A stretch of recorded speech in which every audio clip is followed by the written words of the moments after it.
Ako si ušiť počálku? Budeme potrebovať dva druhy látok. Jednu tenšiu, ideálne bavlnenú tkaninu, ktorá bude vrchom počálky, a jednu hrubšiu. Ja som použila vlnu, ktorá dobre izoluje teplo. Ďalej si vyrob maketku.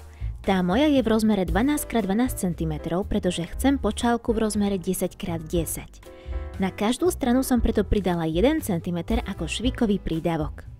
Podľa maketky si s pomocou kriedy alebo ceruzky obkresli štvorec a na oboch látkach vystrihni. Prilož ich na seba lícom k lícu, teda peknými stranami k sebe.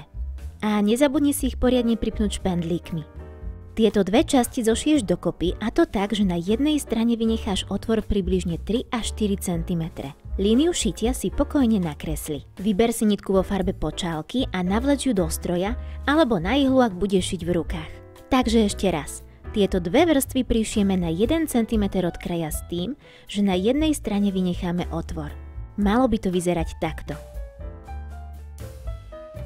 Každý rožtek opatrne zostrihni do uhlopriečky a teraz cez ten vynechaný otvor celú počálku vyvráť.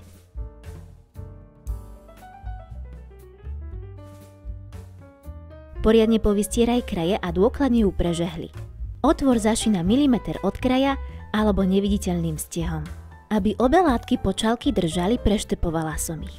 A to tak, že som okolo celého obvodu našila rovný steh približne 1,5 cm od kraja. Takto by to malo vyzerať a týmto krokom je tvoja počálka hotová. Už viac žiadne krúžky s hrnčekou na stole. Pokojne si uši aj viaceré veľkosti, napríklad aj na džbán s čajom. Toho teraz v rámci výzvy Suchého februára budeš piť celkom dosť. Na zdravie!